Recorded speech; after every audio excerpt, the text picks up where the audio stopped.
Alors, je suis arrivé en retard hier et j'ai effectivement été surpris de la façon dont on était introduit. En complément, je veux juste aussi être totalement transparent. J'ai beaucoup de travaux de recherche qui sont financés par des entreprises et en fait, à travers mes travaux de doctorat, j'ai amené une technologie qui est aujourd'hui mise de l'avant, mise en valeur par deux compagnies qui sont Sigma DevTech et Eco2 Magnesia. Fait que je ne vais pas en parler plus que ça aujourd'hui, mais c'est juste pour que vous sachiez qu'ils font partie importante de nos travaux de recherche dans mon équipe.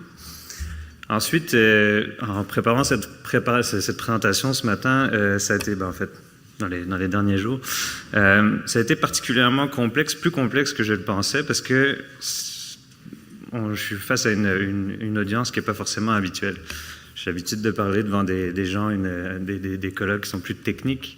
Donc, j'ai essayé de digérer au mieux le contenu et surtout d'essayer de faire honneur à tout ce qui s'est fait en fait par le passé dans ce domaine qui est la valorisation des résidus miniers amiantés.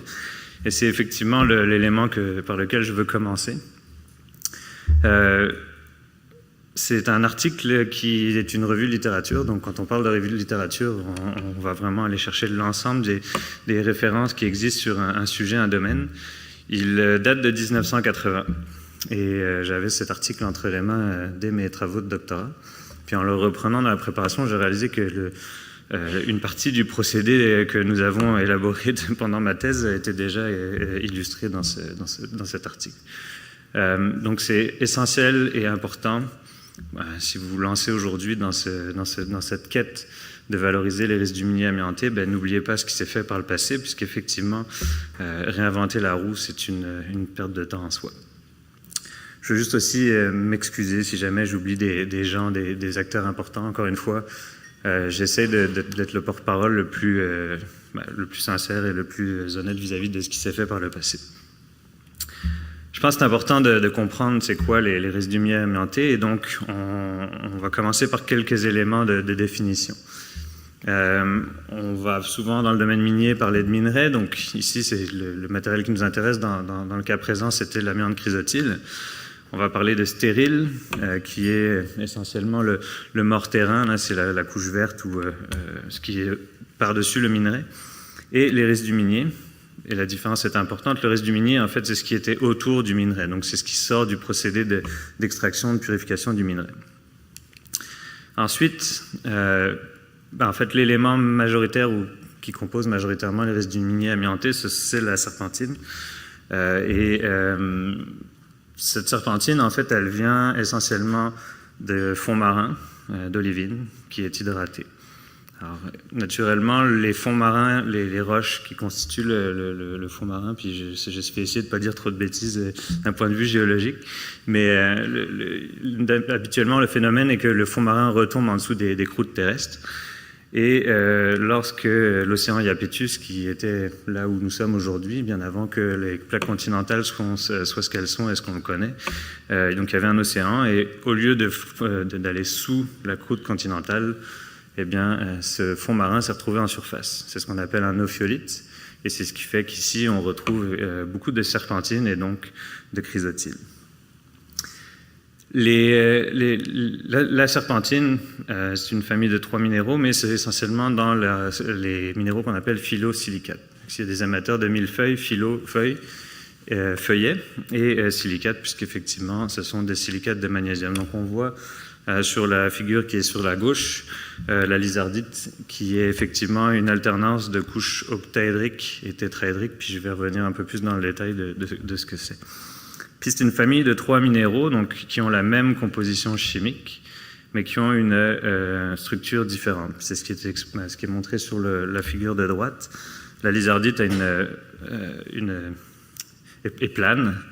La chrysotile, et on peut le comprendre via le décalage qui existe entre les deux couches. On voit là qu'il y a une couche qui est un peu plus longue que l'autre, est un enroulement de cette structure, ce qui va donc créer l'aspect fibreux du matériel, et l'antigorique, elle, c'est la vague. Puis si vous vous baladez un peu dans la région, vous allez voir ces trois polymorphes assez facilement à l'œil.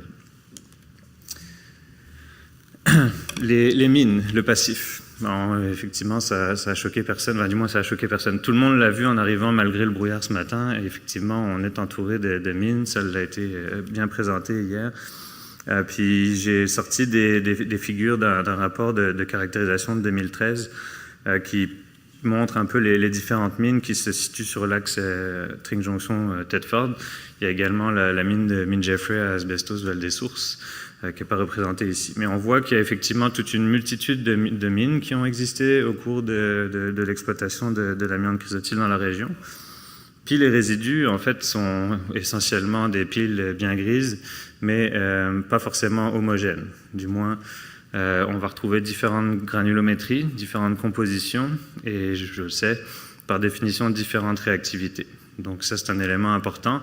Ça peut paraître homogène, mais il y a quand même une certaine hétérogénéité. Si on compare les résidus entre eux, on voit ici des résidus qui sont plus fins, moyens, grossiers, des stériles, des mélanges de résidus et de stériles. Il faut comprendre que, dépendamment de l'évolution des procédés d'extraction, le type de minerai, enfin de résidus va être différent.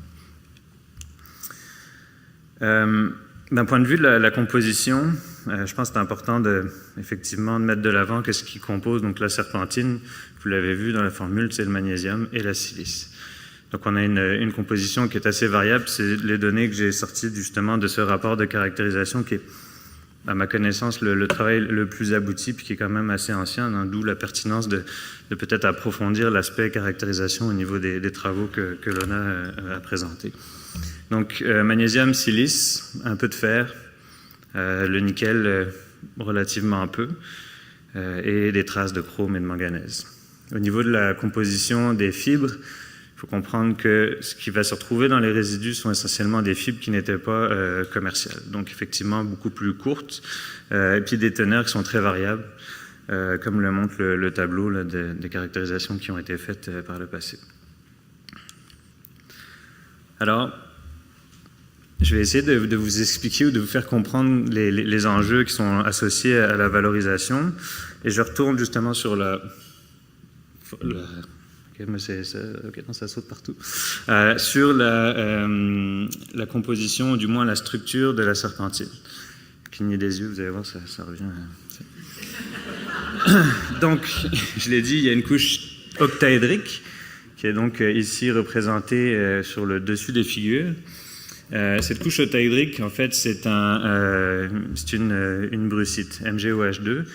Et puis le fait que la serpentine soit une olivine hydratée, donc il y a présence de ces groupements hydroxyles. Donc c'est les OH qui clignotent là, au niveau des autres.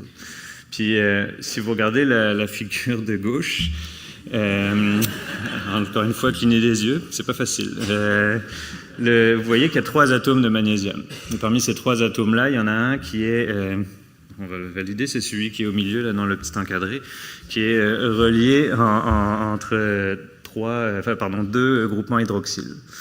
Il faut comprendre que pour aller chercher le magnésium, il va falloir aller enlever ou du moins vaincre l'énergie chimique, Windows, qui retient en fait le magnésium dans cette structure-là. C'est la même chose pour la silice, et là on est dans un environnement qui est équivalent à celui du quartz. Et le quartz, par définition, c'est quelque chose qui est extrêmement stable, qui est difficile à aller chercher. Donc il y a tout un défi d'un point de vue énergétique à aborder pour justement permettre la valorisation des résidus miniers. Fait que je vais essayer de reprendre ma diapo. Parce qu'on va changer, on va arrêter de cligner des yeux. Je ne sais pas si ça va aider à ce qu'elle passe mieux. Mais effectivement, donc il y a 2 approches en fait qui peuvent se distinguer et qu'on peut également cumuler. La première est une approche où on va utiliser une énergie thermique de la chaleur et la deuxième, une énergie chimique. C'est dommage, moi j'adore la figure de tantôt, c'est pour ça que je l'utilise à chaque fois. Mais bon. L'activation thermique, c'est un peu mangé dans la mise en page, mais c'est effectivement, ça revient à faire le retour aux origines de ce qu'était une serpentine avant qu'elle soit hydratée. Donc si vous chauffez votre serpentine au-delà de 1000 degrés, vous allez retrouver de l'olivine, donc ce qu'elle était avant d'être transformée. C'est ce qu'on appelle la déhydroxylation, et par déhydroxylation, on enlève les groupements OH de notre structure. Et si on les enlève, le magnésium qui était bien au chaud entre ces groupements hydroxyles, ici, il va être beaucoup plus facile à aller chercher. Donc c'est l'intérêt de l'activation thermique. Et la particularité est que dans une plage assez connue, il n'y a aucun secret là-dedans, entre 650 et 750 degrés, on a une transition qui nous permet d'avoir une phase amorphe. Et une phase amorphe, par définition, est chimiquement beaucoup plus facile à détruire qu'une phase cristalline qui, elle, est bien ordonnée et bien arrangée. Donc ça, c'est la première approche. Et la deuxième, c'est l'approche chimique, qui est donc d'utiliser une énergie chimique de composés qui sont soit des acides ou des bases. On voit que le graphique nous montre que les serpentines vont se dissoudre relativement très bien dans des conditions acides et sont même aussi en mesure d'être dissoutes dans des conditions basiques. Donc on va effectivement employer des acides comme l'acide chlorhydrique, l'acide sulfurique, le CO2, qui est un acide faible, mais qui démontre une capacité assez intéressante d'aller chercher du magnésium, et encore plus intéressante lorsqu'on combine l'activation thermique et l'utilisation du CO2. Les bases, écoutez, j'ai mis de l'hydroxyde de sodium. Puis à nouveau, dans les travaux qui ont été réalisés pour la minéralisation, on utilise aussi des sels d'ammonium. C'est une façon justement d'éviter l'activation thermique, de combiner les actions thermiques et chimiques. Les sels sont capables de dissoudre relativement bien la serpentine sans l'utilisation du traitement thermique. Donc c'est pour ça que ça a été employé dans ce domaine particulier. Ultimement, pourquoi valoriser les résidus au-delà de l'aspect du passif environnemental, de tout ce que ça peut générer d'un point de vue purement factuel? Je vous l'ai dit, c'est essentiellement composé de magnésium, puis le magnésium, c'est pas uniquement un magnésium métal, c'est tout un tas d'applications, c'est tout un tas de produits, de composés qui peuvent être valorisés de par un procédé. Donc effectivement, je commence par le magnésium métal qui est utilisé dans l'aéronautique, dans l'automobile, qui est un métal qui est léger, qui est très résistant. Mais on peut aussi parler d'hydroxyde de magnésium, qui est relativement employé plus dans des aspects environnementaux. C'est pour ça que j'ai mis le traitement de l'eau, l'agroalimentaire ou même le traitement antiacide. Là, on s'entend que peu de chances qu'on arrive à avoir une petite pastille d'antiacide qui viendrait de restes du minier, mais c'est une des applications. Les oxydes qui sont utilisés essentiellement comme matériaux réfractaires par ou anti-feu. Le sulfate de magnésium qu'on va obtenir en utilisant l'acide sulfurique par exemple, c'est utilisé comme engrais dans l'industrie, dans la médecine, etc. Je pense que c'est une des sous-produits de KSM. Le chlorure de magnésium comme agent déglaçant, contrôle de poussière, supplément nutritif, et enfin les carbonates, qui pour les gens qui pratiquent l'escalade dans le mur à côté ou l'haltérophilie ou des choses qui demandent d'avoir des mains qui ne glissent pas, c'est effectivement principalement utilisé comme dessicant. Mais c'est aussi la façon la plus évidente et pas nécessairement simple, mais de stocker le carbone, puisqu'une fois sous forme solide, le CO2 ne va pas repartir dans l'atmosphère, à moins d'y mettre beaucoup d'acide ou de le chauffer à relativement haute température. On parle de 400 degrés, donc on ne sera plus là, malheureusement, si ça arrive. La silice, c'est l'autre élément important, donc ce n'est pas un élément qui doit être oublié, mais on peut l'utiliser en métallurgie, dans le ciment, dans le verre, dans les fonderies, dans l'industrie chimique. Donc oui, le magnésium est en fait l'élément le plus d'intérêt parce que c'est peut-être le plus facile à aller chercher, mais la silice est aussi un élément abondant et qui peut permettre d'avoir une chaîne complète de valorisation pour se dépâtir de quasiment l'ensemble des résidus. Et je termine avec le nickel. Ça a effectivement été l'axe de beaucoup de travaux par le passé. Les compositions sont relativement faibles, mais effectivement, dans un monde où on en a peut-être de plus en plus besoin, c'est un composant essentiel dans les alliages d'acier inoxydable, mais aussi dans les piles et les batteries. C'est pour ça qu'il y a un certain regain d'intérêt dans ce domaine-là. Et dans d'autres aspects, il y a effectivement du nickel dans ces matériaux-là. Et si on va chercher le magnésium, on peut peut-être penser à aller récupérer également le nickel. En réalité, aujourd'hui, si on regarde les résidus, et je mets de côté l'aspect qui est plus, j'avais le terme tout à l'heure, mais qui est lié justement au verdissement des algues, mais d'un point de vue concret de la valorisation en termes de fournir un produit de valeur ajoutée, il y a une seule voie actuelle de valorisation. Il y en a une autre qui est en préparation, mais c'est donc les sables Olimag qui produisent des sables d'olivine, et c'est seulement un traitement thermique. C'est à ce moment-là que je vais préciser l'élément, vous allez dire, il a oublié le mot chrysotile, c'est que l'activation thermique, le traitement thermique fait que la fibre est détruite. Donc effectivement, la valorisation, le traitement acide, le traitement thermique, tous ces traitements-là vont faire en sorte qu'on est en mesure de produire des éléments qui sont dépourvus de chrysotile. J'ai du moins je l'ai sous-entendu, mais il y a effectivement, j'imagine, vous vous souvenez de Magnolia, on a plus récemment Tergeo ou Alliance Magnésium. Il y a eu des noms comme Nicromet aussi qui ont existé dans le passé. Donc effectivement, il y a eu déjà plusieurs tentatives. Et en préparant la conférence, j'ai discuté un peu avec certains de ces acteurs. Puis à peu près dans tous les cas, ce qui apparaît, c'est que malheureusement, les arrêts de ces technologies ou le non-développement de ces technologies-là n'est pas lié à la technologie en soi, mais plus à des aspects externes. Donc la question de qu'est-ce qu'on fait des sous-produits, est-ce qu'il y a un marché, est-ce qu'il y a une économie qui vient avec le traitement, le développement de la technologie est un aspect essentiel au-delà de son efficacité. Alors le futur, je pense qu'il est essentiellement, en fait on le représente tous, le futur. Je mentionne le pôle économique de Vert de Chaudière-Appalaches, qui regroupe en fait les compagnies qui aujourd'hui visent à implanter ou qui exploitent des technologies de valorisation des résidus miniers amiantés. Il y a tout un écosystème aussi ici dans la région qui est ultra intéressant et qui à mon avis est essentiel dans le développement de ces technologies-là avec les CCTT. Il y a le SIMS aussi du côté de Val-des-Sources, Dundee ou 3R maintenant à Thetford.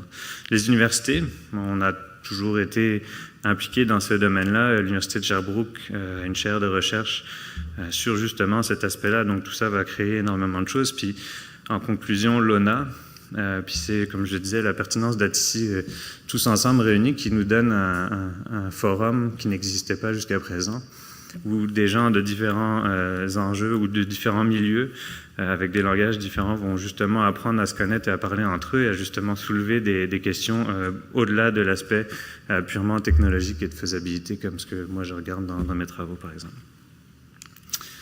Alors en conclusion, j'ai mis 3 mots que je ne dirai pas parce qu'ils sont assez évidents.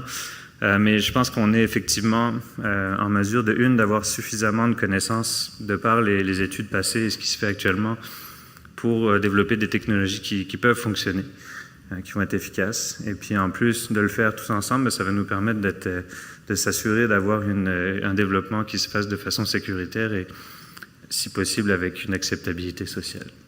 Ce sera tout pour moi, je vous remercie.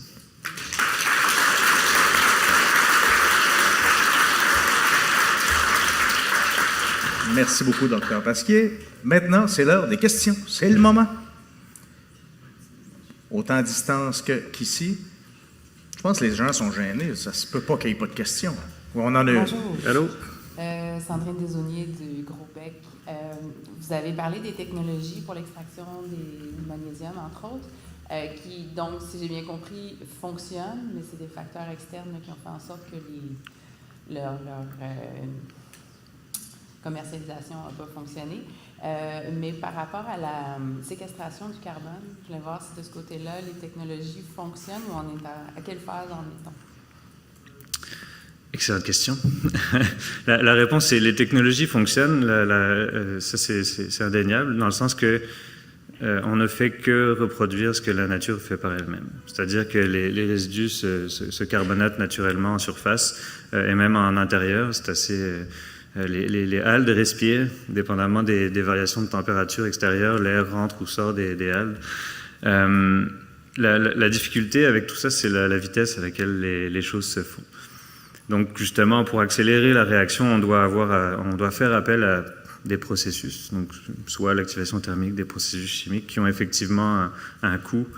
Et donc, c'est de trouver l'équilibre entre le coût-bénéfice, vraiment d'un point de vue purement technologique, au-delà de l'aspect de minéraliser le CO2, qui fait qu'aujourd'hui, c'est encore compliqué de développer une technologie qui peut effectivement réduire le CO2. Et je le sais bien, moi, à la base, mes travaux de doctorat, c'était de capter le CO2 de cheminées industrielles. Et aujourd'hui, c'est une production d'oxyde de magnésium avec une autosuffisance en CO2 qui est mise de l'avant. Donc, la difficulté, elle est la cinétique de réaction qui est très lente et qu'il faut accélérer la meilleure des façons et sans que ça coûte trop cher, entre guillemets, puis ensuite d'avoir une valeur ajoutée. Puis l'aspect crédit carbone est quelque chose qui vient de plus en plus sur la table, mais qui est quand même, par rapport au coût de ces technologies-là, peut-être pas encore assez élevé pour arriver justement à un équilibre intéressant d'un point de vue économique.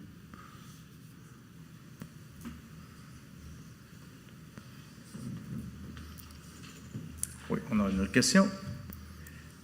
Merci Louis-César, belle présentation encore une fois. Une petite question, peut-être que je vais être en dehors de ton champ d'action habituel. Est-ce qu'il existe des technologies de bioremédiation des sites? Ben, c'est sûr que j'ai mis de côté l'aspect verdissement, là, mais c'est bioremédiation. C'est pas une colle. Non, mais c'est une bonne question. Mon collègue Jean-François Blais avait travaillé sur des procédés de bioextraction de métaux dans des boues d'épuration. Fait que, concrètement, on peut faire de l'extraction de métaux avec des bioprocédés.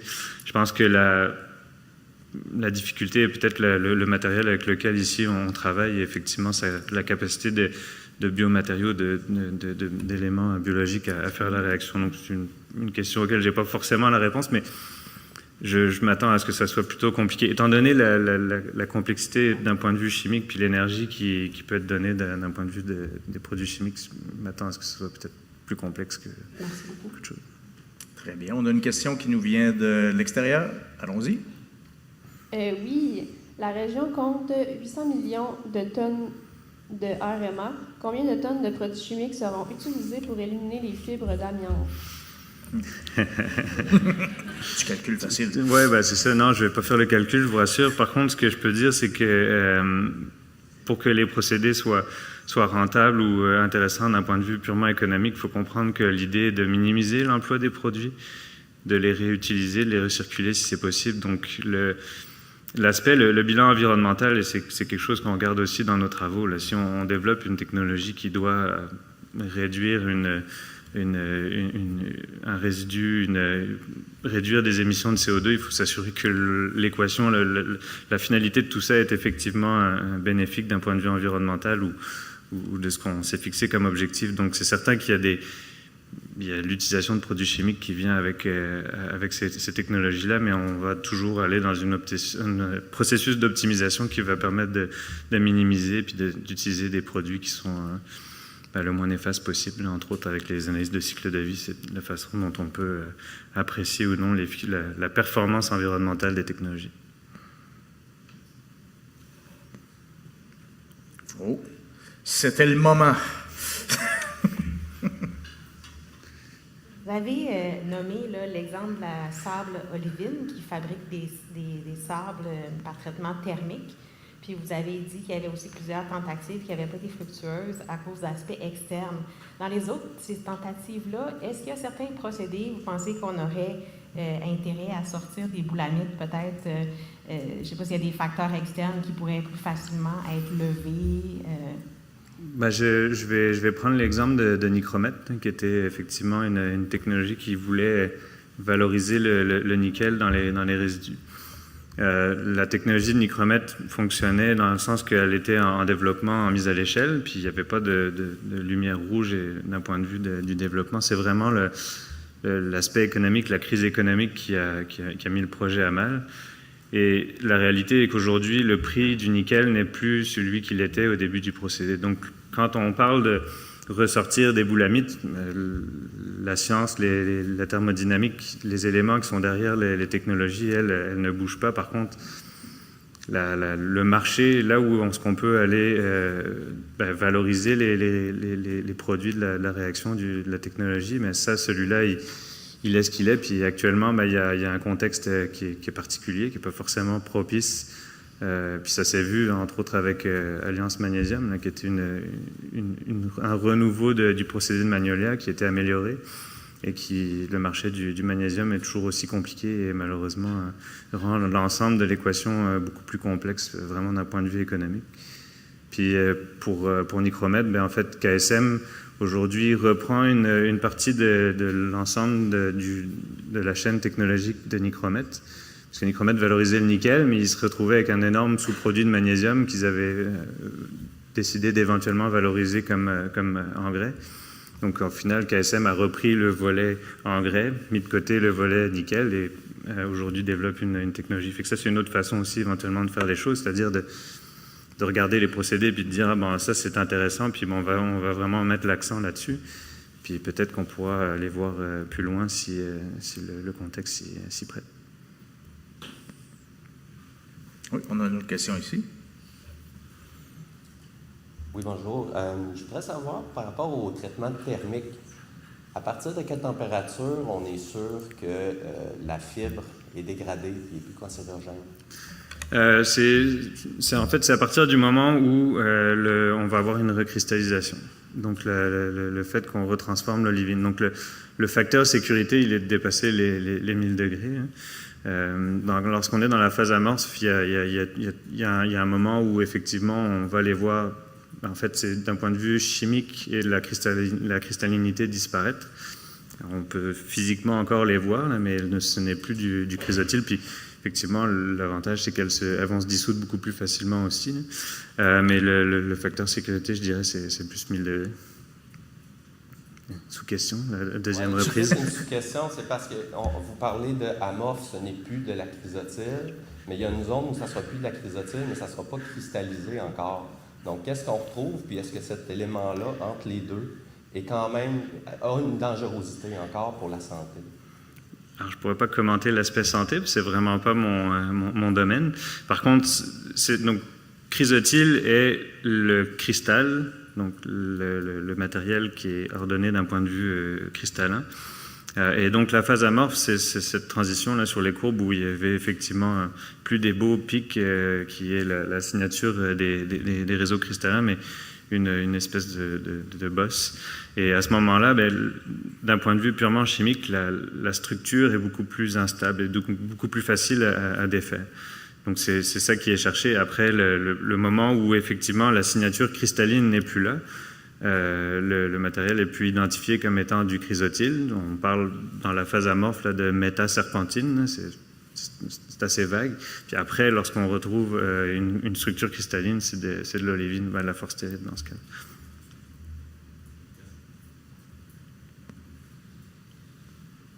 J'aurais la continuité de la question qui a été posée en ligne tantôt.